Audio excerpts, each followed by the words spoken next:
Kirkuk, Azerbaijani. Kirkuk is a city in the north of Iraq, 236 kilometers north of Baghdad, and 83 kilometers south of Erbil. It is the capital of Kirkuk Governorate. Kirkuk lies in a wide zone with an enormously diverse population, which has moreover experienced dramatic demographic changes in the course of the 20th century. The city has been multilingual for centuries, and the development of distinct ethnic groups was a process that took place over the course of Kirkuk's urbanization in the 20th century. Kurds, Turkmen, Assyrians and Arabs lay conflicting claims to this zone, and all have their historical accounts and memories to buttress their claims. The city sits on the site of the ancient Harran southern capital of Arrapha, which sits near the Kasa River on the ruins of a 5,000-year-old settlement. It became known as Arrapha under the domination of the Hurrians. The city reached great importance again under the later, but short-lived Assyrians in the 10th and 11th centuries BC. Because of the strategic geographical location of the city, Kirkuk was the battleground for three empires: the Neo-Assyrian Empire, Babylonia, and Media, which controlled the city at various times.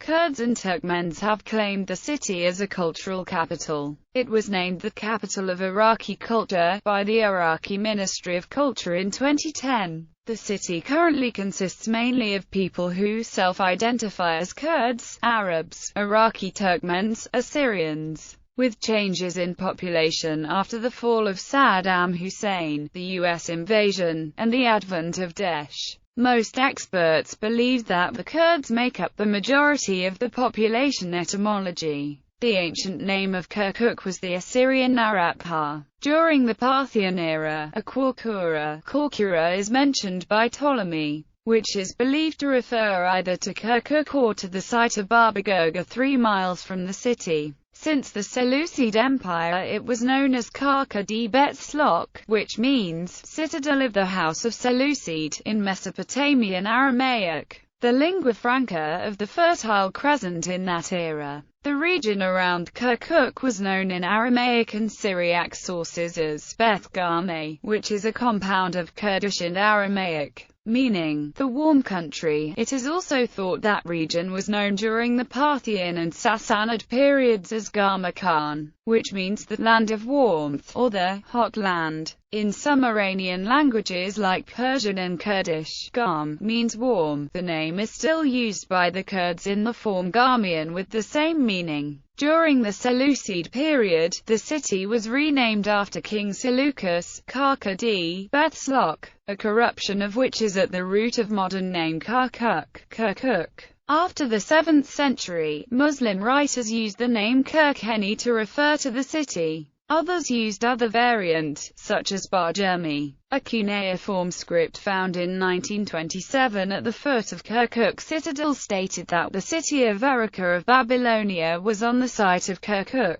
Other sources consider Erika to have been simply one part of the larger Arrapha metropolis. History. It is suggested that Kirkuk was one of the places occupied by Neanderthals based on archaeological findings in the Shanidar cave settlement. A large amount of pottery shards dating to the Ubaid period were also excavated from several tells in the city. The city was founded around 2000 BC by Zagros Mountains dwellers who were known as the Gutian people by lowland dwellers of southern Mesopotamia. Arrapha was the capital of the Guti kingdom, which is mentioned in cuneiform records about 2400 BC. Ancient Arrapha was then part of Sargon of Akkad's empire, and city was exposed to the raids of the Luluba during Naram Sin's reign. By the middle of the 2nd millennium BC, the horse-riding Mitanni started settling the Semitic city of Nuzi to the south of Kirkuk, and they extended their rule to include the Hurrians and the Assyrians. From 1500 to 1360 BC, all kings of Assyria were vassals of Kingdom of Mitanni. After Achaemenids had the region under their dominion, in the Parthian and Sassanid eras Kirkuk was capital of Beth Garme. After the Islamic conquests, Muslims fought the Sassanid Empire in the 7th century AD. The city was a part of the Islamic Caliphate until the 10th century.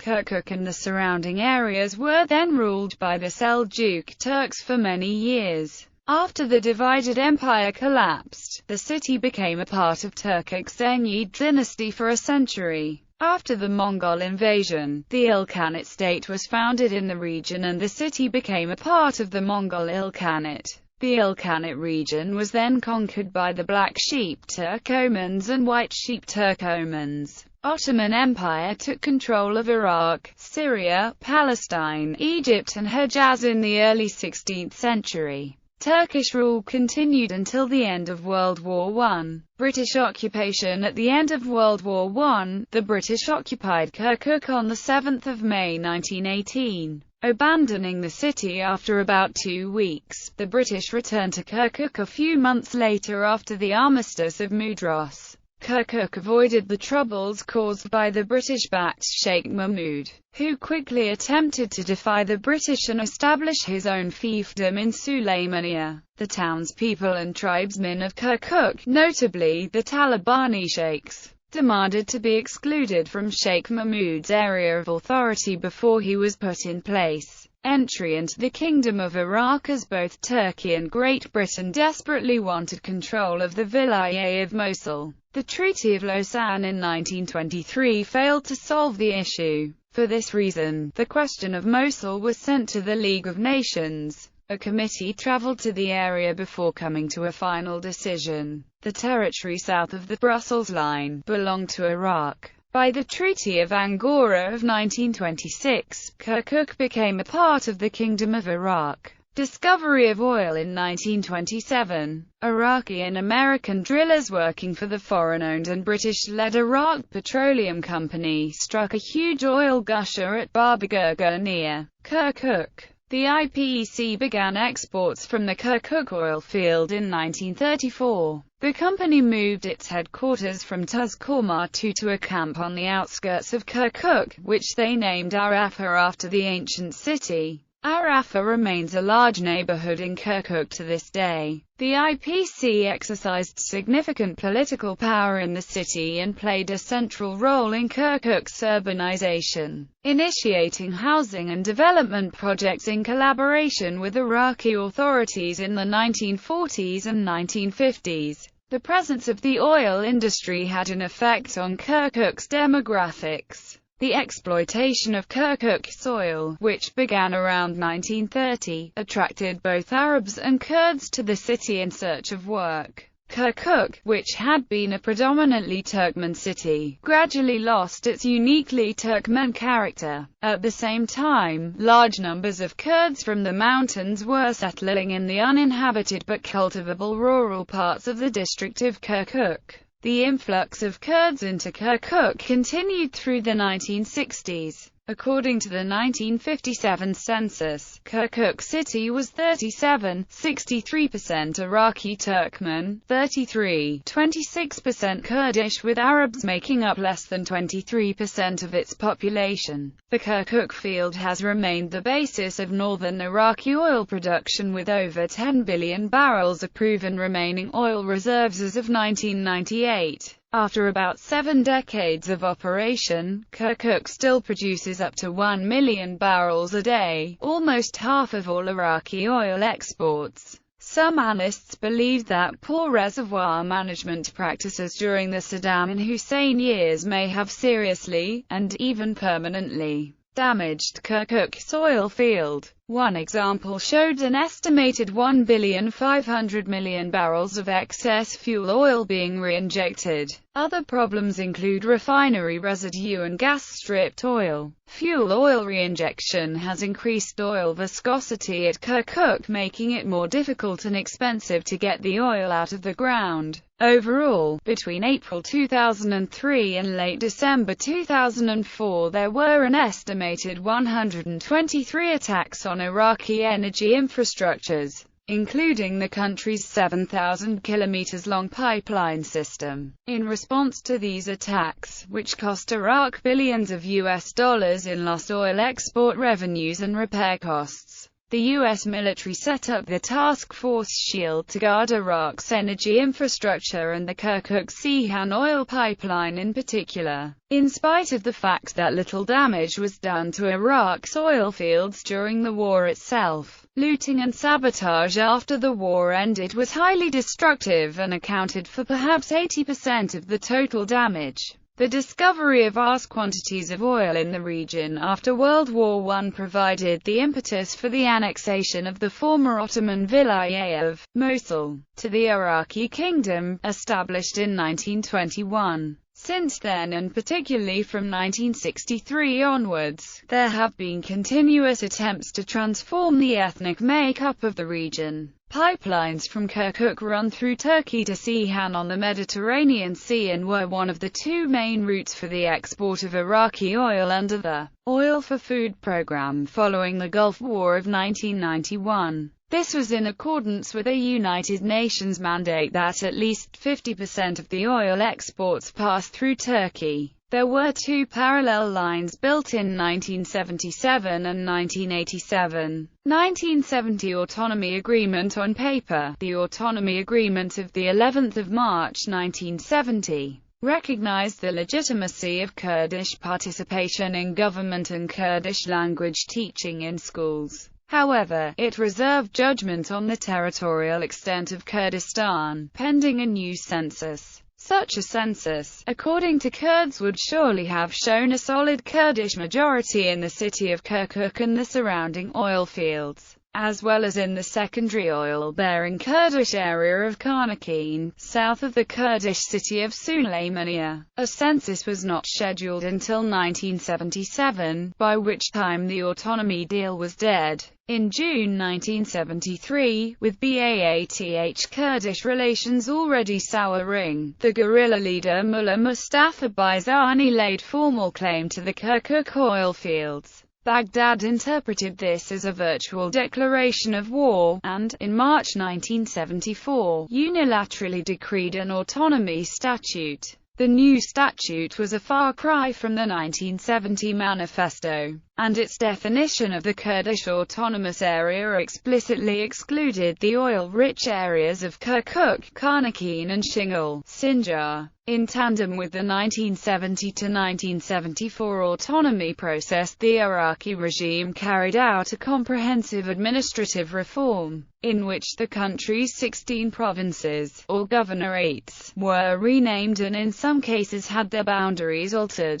The old province of Kirkuk was split in half. The area around the city itself was named at Tamim, and its boundaries were redrawn to give an Arab majority. According to Human Rights Watch, from the 1991 Gulf War until 2003, the former Iraqi government systematically expelled an estimated 500,000 Kurds and some Assyrians from Kirkuk and other towns and villages in this oil-rich region. Most have settled in the Kurdish-controlled northern provinces. Meanwhile, the Iraqi government resettled Arab families in their place in an attempt to reduce the political power and presence of ethnic minorities, a process known as Arabization. The Arabization of Kirkuk and other oil-rich regions is not a recent phenomenon. Successive governments have sought at various times to reduce the ethnic minority populations residing there since the discovery of significant oil deposits in the 1920s. By the mid-1970s, the Baath Party government that seized power in 1968 embarked on a concerted campaign to alter the demographic makeup of multi-ethnic Kirkuk. The campaign involved the massive relocation of tens of thousands of ethnic minority families from Kirkuk, Sinjar, Karnakin, and other areas, transferring them to purpose-built resettlement camps. This policy was intensified after the failed Kurdish uprising in March 1991. Those expelled included individuals who had refused to sign so-called nationality correction forms introduced by the authorities prior to the 1997 population census. requiring members of ethnic groups residing in these districts to relinquish their Kurdish or Assyrian identities and to register officially as Arabs. The Iraqi authorities also seized their property and assets. Those who were expelled to areas controlled by Peshmerga were stripped of all possessions and their ration cards were withdrawn. A caretaker government was created until the establishment of a democratically elected government. Since April 2003, thousands of internally displaced Kurds have returned to Kirkuk and other Arabized regions to take back their homes and lands which have since been conquered by Arabs from central and southern Iraq. Under the supervision of Chief Executive of Coalition Provisional Authority L. Paul Bremer, a convention was held on 24 May 2003 to select the first city council in the history of this oil-rich, ethnically divided city. Each of the city's 4 major ethnic groups was invited to send a 39-member delegation from which they would be allowed to select 6 to sit on the city council. Another 6 council members were selected from among 144 delegates to represent independent social groups such as teachers, lawyers, religious leaders and artists. Kirkuk's 30 members council is made up of 5 blocks of 6 members each.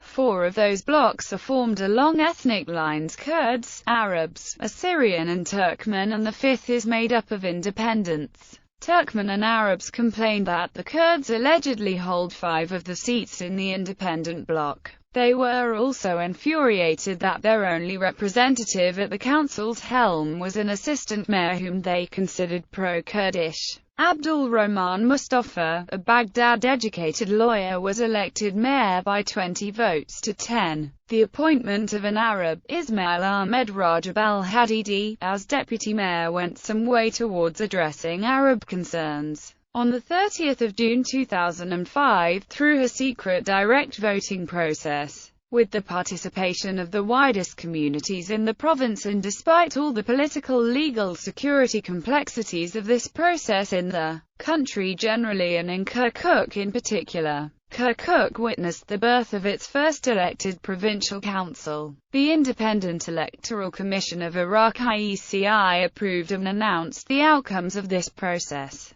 which filled the 41 seats of Kirkuk Provincial Council as follows: 26 seats, 367 list Kirkuk Brotherhood list KBL, 8 seats, 175 list Iraqi Turkmen Front ITF, 5 seats, 299 list Iraqi Republic Gathering, 1 seat, 178 list Turkmen Islamic Coalition, 1 seat, 289 list Iraqi National Gathering. The new Kirkuk Provincial Council started its second term on 6 March 2005. Its inaugural session was dedicated to the introduction of its new members, followed by an oath ceremony supervised by Judge Tahir Hamza Sulman, the head of Kirkuk Appellate Court. 5 churches in Kirkuk were targeted with bombs in August 2011. On 12 July 2013, Kirkuk was hit by a deadly bomb and 38 people have been killed in the attack in a cafe. The blast happened shortly after 2200 local time. It comes after more than 40 people died in a series of bombings and shootings across Iraq, including in Kirkuk, on the 11th of July 2013. On the 12th of June 2014,